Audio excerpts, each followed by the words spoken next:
Hey everybody, I'm Nick. Welcome back to my channel, Nick's Preparedness. I want to do a little video this evening about generators, but before we get started, I'd like to ask you if you're enjoying the content in these videos, please give me a like, click the subscribe button if you haven't already, and click the little red bell in the corner. That way you get these new videos as soon as they come out. You can also check out my website at necspreparedness.com. I update blog posts there almost daily, and I get a lot more in depth than what I can on these videos with things. Losing electrical power due to a storm or something wrong with the power grid is one of those things that we've learned to expect. It's going to happen from time to time, and there's not a whole lot we can do about it. So the best thing we can do is have a backup plan. If the power is only going to be out for just a little while, then back on, things like flashlights and battery operated chargers and fans work great. They'll take care of most anything we need. But for longer power outages, and if we need that AC power, we need to look at the possibility of having a generator. Now this generator is the one I've had for years. I got it for camping when I had a camper. It works really well. It's a 3,000 watt and it gave it just enough power to run the air conditioner or the microwave. But if you had one running and tried to start the other, it'd throw the breaker on it. So it worked out pretty well, but it has limits. All generators do. So one important thing to think about when you're choosing a generator is just how much of your household you want to try and run. This generator right here is perfect for keeping some lights on, the refrigerator and freezer, maybe a fan, a small heater, anything like that that you need to keep you comfortable and maybe confine yourself to one small area so you don't have to heat or cool the whole house.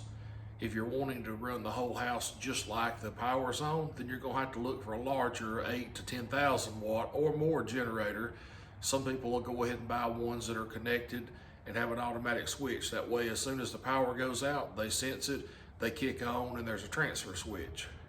It just depends on what your needs are, but remember, a larger generator takes more fuel and requires more maintenance. Plus, it's heavier and harder to get around. One idea for larger generators, if you're working around a homestead or you're worried about some survival uses where you might need to weld, is to get a welder generator combo. Almost all engine-driven welders are also generators and have at least 120 volt and sometimes 240 volt outlets. The larger ones can come close to running an entire household depending on what your energy requirements are. I'll try and do a blog post later on where we get way more into detail about the size generator you might need, as well as how to choose the right one for your needs. But for this video, I want to cover just some of the basics as well as some important safety topics about generator use. Carbon monoxide is one of the biggest hazards of using a generator. It is a tasteless and odorless gas. If it seeps into your home or is being funneled in there, it can gradually put you to sleep and you'll never even know it. Thousands of people die every year because of carbon monoxide poisoning from using equipment too close or even inside of homes. So make sure wherever you place a generator, the exhaust is venting away. One time when I was camping inside a camper trailer, I had this sitting out back of it, and thankfully the carbon monoxide detector in the camper went off. The windows were closed. Everything was like it should be. It was hard to imagine that it got in there, but there was enough to get in there and set that detector off. So pay very close attention to where you place these and where the exhaust can go. Generally speaking, the further away that you can get it, the safer you are. Anytime we're dealing with electricity, there are plenty of hazards, but some people do things that make generators a lot more dangerous. By trying to use a generator and homemade cords to backfeed into outlets to power up more outlets or an entire circuit in the house, we're actually backfeeding the electrical system.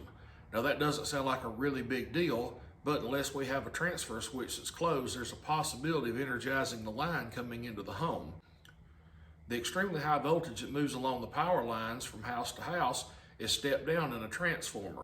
When we accidentally backfeed the electrical system, we're pushing voltage back up the line. When it hits that transformer, it can step up to a much higher voltage. Utility workers can be clearing brush from lines or even repairing lines that they know are dead. If we energize their system with our generator by sending it back through the lines and ramping the voltage up, they can very easily be killed.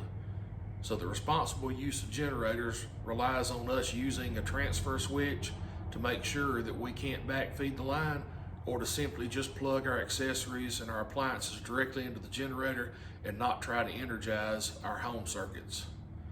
When you choose a generator, make sure that you look at the wattage of the generator and the wattage of the equipment that you're wanting to run. A lot of appliances take a lot more energy to start up than they do to keep running. So what people often find is that while their generator is capable of handling the running load of an appliance, the startup is where it throws the breaker, then you don't get to use it at all. So be very particular about choosing the size generator you need. As always, I really appreciate you watching my videos. If you've enjoyed it or learned something, click the like button. Please subscribe if you haven't already, and leave me a comment in the comment section below. That lets me know what you want to hear, what you need to know, and how I might can do some videos or blog posts to help you later on. And remember, get better and stay ready.